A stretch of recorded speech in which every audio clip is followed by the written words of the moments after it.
Hey everyone, it is January 1st, and I thought I'd do this. Firstly, I hope all of you had a happy holiday, regardless of what it is you celebrate. Christmas, Hanukkah, all that. And I hope you're going into 2025 with some good memories of 2024. It's been a mixed bag for me.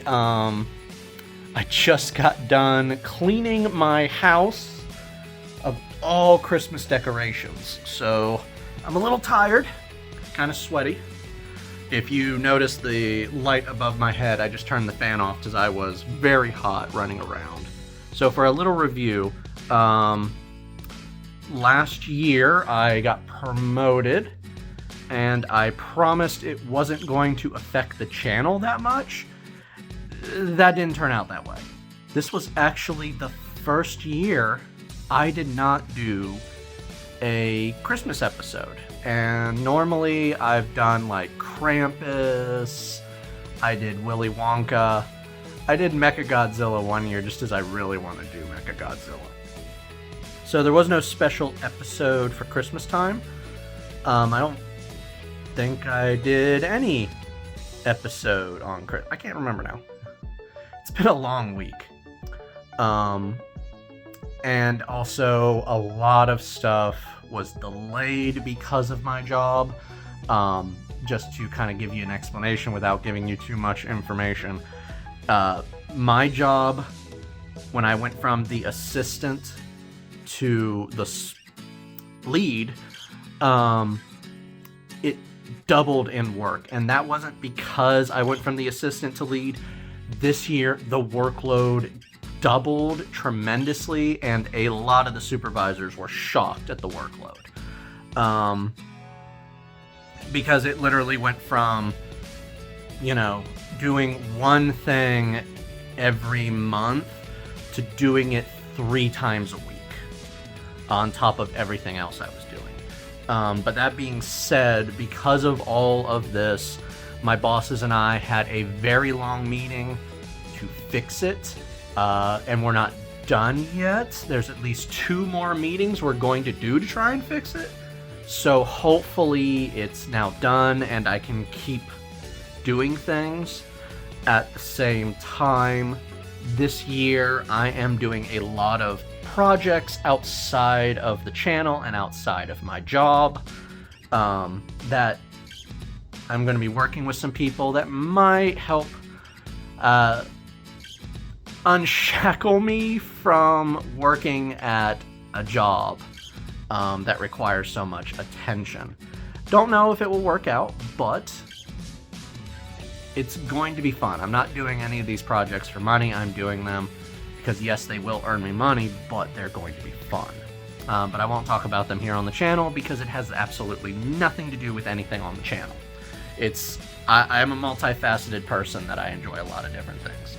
So, 2025 is going to be a bit different here on YouTube for 63rd Legion Gaming.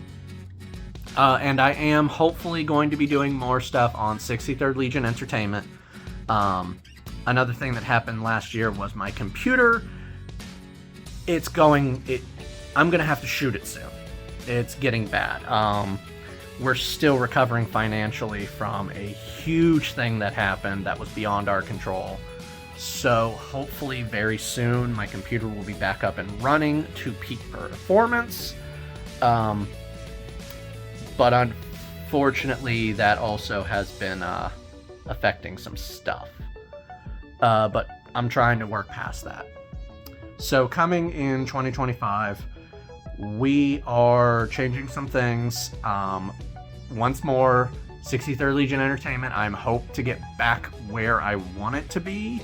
Because we only did one video and we enjoyed the hell out of it, and then we couldn't do anymore. Hopefully that's fixed soon. Now, a lot of you would notice a few things. One, the last 2 episodes of Legion Builds, completely different. Don't worry, I decided to have a little fun and do a couple tests. I wanted to see how quickly I could put the videos out. And It was tremendously fast because it had less work to it, but I was also wanting to see viewer attention rate, and it's a statistic I can see. It's not that important to me. I know you guys literally speed through video sections to the points that you want to make. That's okay. I don't care. I did that a lot when I'd watch videos like the ones I make.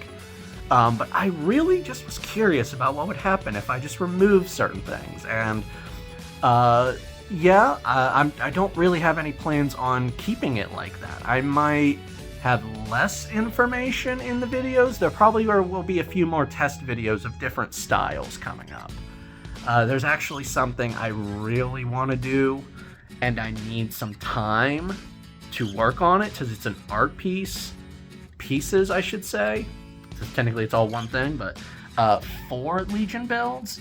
But that's going to take some time, and I have some other things I want to do first.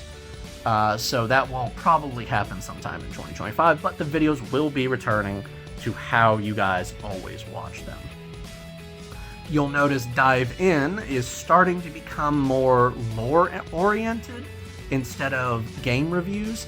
This is because while I do have some games I want to review, I don't have the time to sit down and figure them out, play test them, figure out what I like, what I don't like, which hopefully once all the meetings at work are done, I will be getting some weight taken off of me so I can come back and focus on the channel.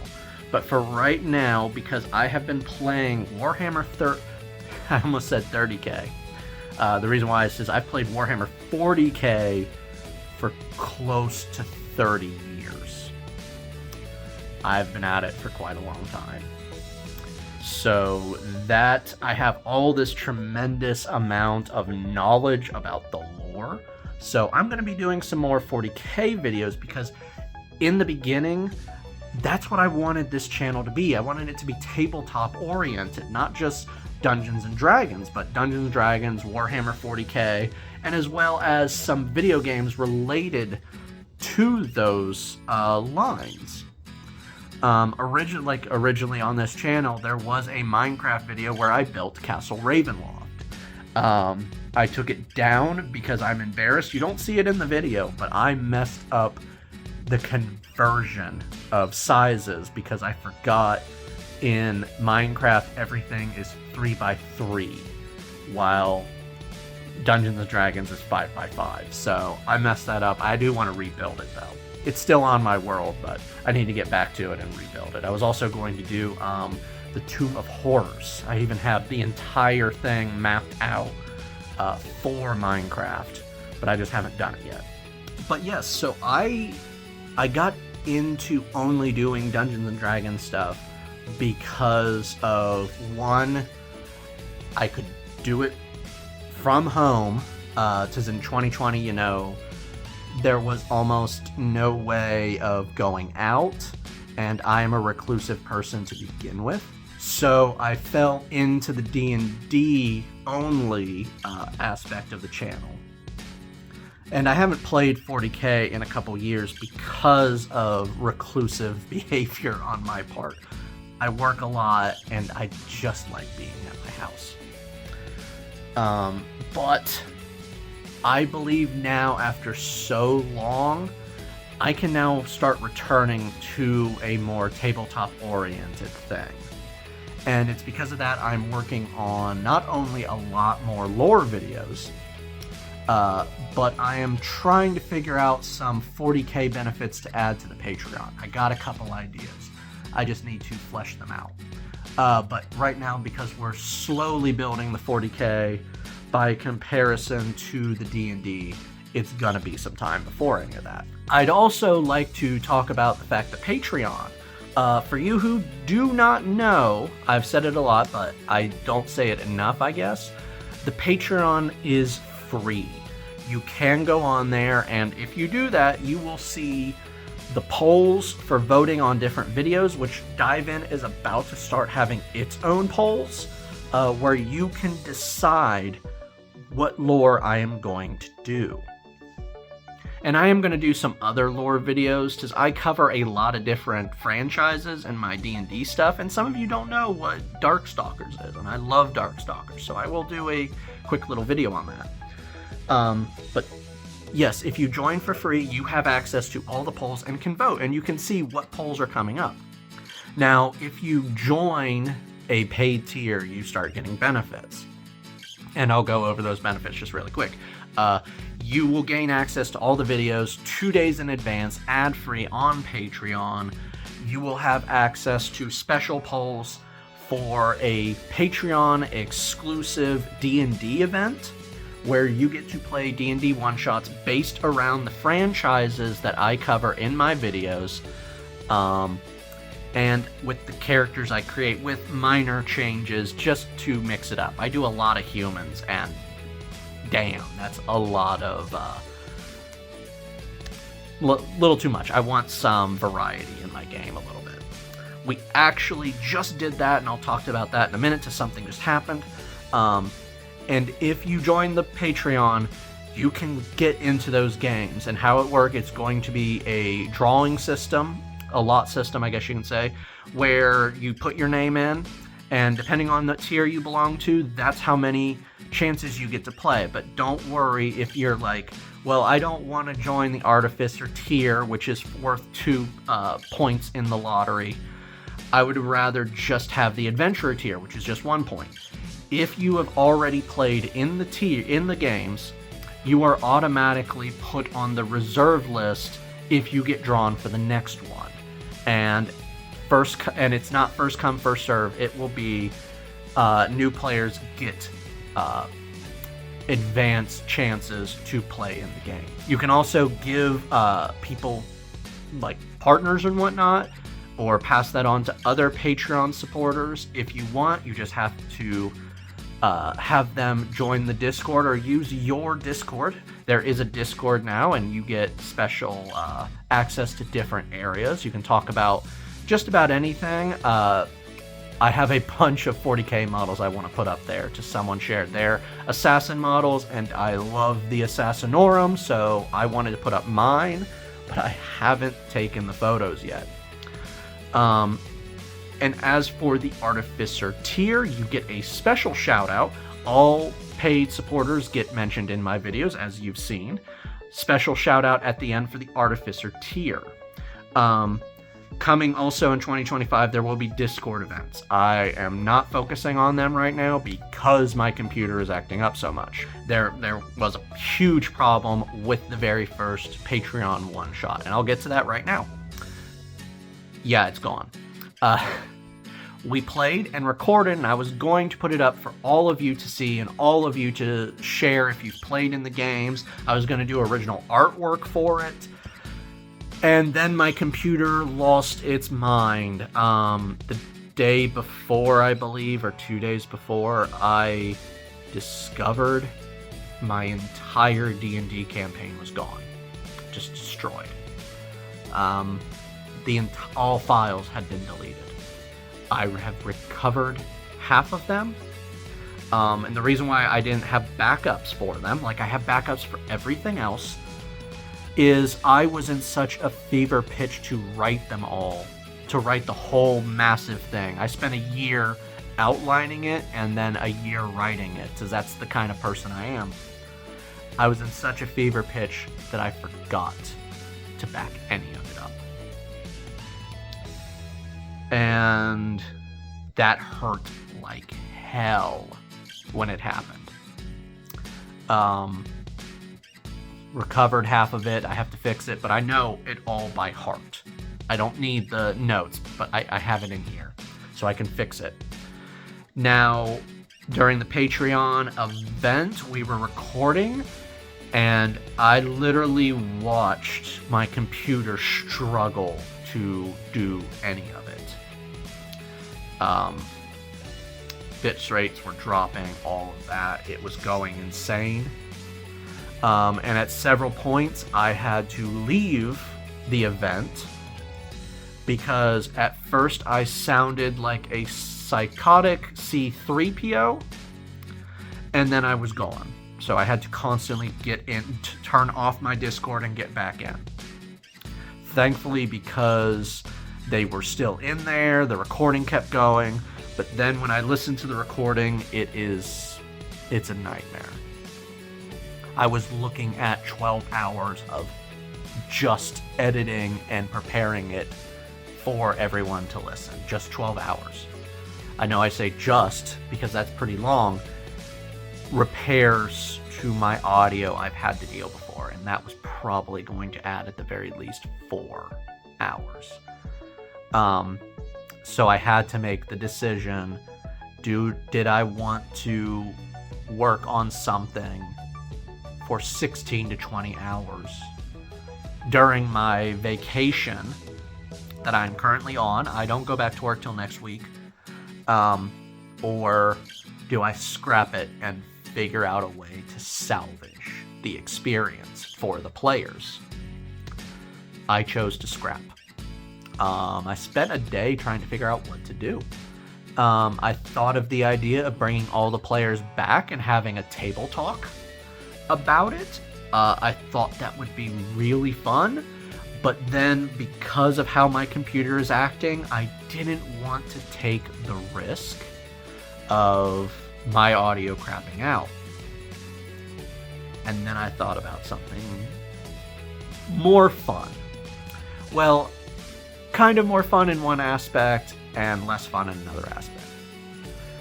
As you know, I used to do a actual play podcast called Space Chase. We had to stop. That was incredibly fun, but we had to stop because of scheduling conflicts. Trinity, my beloved partner, who I've been now married to for 14, it will be 14 years married this year, 16 years together. We were the only content creators on there. Everyone else was not content creators. They were just incredibly fun D&D players. And they have their own lives that they have to deal with. And I was not going to make them play D&D with no reward because I wasn't making any money on it. So we stopped that and started doing what we called Space Chase Tales. We've done only 2 episodes with it, and it's mostly just whenever we feel like doing it now, where I only play D&D with Trinity, with their character Val. But then this happened, and I had an idea. We are going to be doing another episode of Space Chase Tales, since the Patreon one-shot actually could link to Space Chase, and actually did have a reference in it to a part of the campaign that I put in for myself, because I love doing that. So we're going to do a Space Chase Tales with Trinity, and Trinity is not going to be playing Val. Trinity's going to be playing a Calidus, well, my version of the Calidus Assassin, the Lie. And we're going to be doing this for a kind of comparison. I'm going to talk about what happened after we played the game. I'm going to talk about what happened in the Patreon game. All the fun we had, talk about what they did, how they reacted to certain things, and the path they took.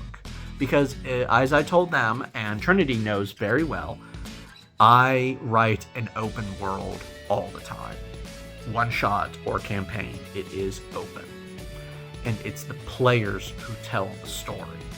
I have the plot points and they have to make it to the plot points. I do not know how the players are going to handle it. It could be all-out combat, it could be no combat whatsoever, and all roleplay. That has happened. And they could choose to tell the story differently. So I am actually going to see what happens when 3 individuals at level 5 go in to do this mission versus 1 individual at level 10. I've only increased the level and dropped 1 plot point because it no longer matters once you get past level 5. It's thrown out. But everything else will be the same. Trinity will have no gold, only the starting gear. and just the name of the target with little information. And that is all. How Trinity deals with it is going to be completely different from how the players dealt with it, and I cannot wait to see and tell you guys how it happened. That being said, I would love to have all 3 of the players back, but since Trinity and I have a better chance of not failing because of my computer, because we are on the same network and all that, it's less chance of bad things happening. And I just don't want to have that heartbreak again. So there you have it. Hopefully 2024 is the last year the Earth is played on hard mode. And things are going to start being a little bit easier going into 2025. Regardless, hopefully the channel can start growing and becoming more to what I wanted it. And, you know, keep having fun with this, because I really enjoy doing this. Sadly, not as much as I used to, just because I needed something to kind of ignore the things that aren't having fun in my life anymore. But like my job, hopefully that's getting cleared up though, like I said. And hopefully I can start having more fun, and we are still hoping to get Space Chase back up and running. We loved doing that. Because I planned on this whole arcane punk idea, and we had to stop. So hopefully we'll get that running. And let me just say, it has been a fun 4 years here on YouTube. And I want to thank a lot of you, because I know some of you have been here for a long time. John Martin, been here since the beginning. He was even part of the 63rd Legion, our very first actual play, which had to stop for other reasons. Sadly, that's no longer on here anymore. That had to be taken down for copyright reasons, because at that point I was not good at protecting the channel from copyright strikes. I've gotten better though. He's been here from the very beginning, and he's not the only one. So thank you all for being here and sharing this experience, and I hope 2025 brings a lot more. So thank you.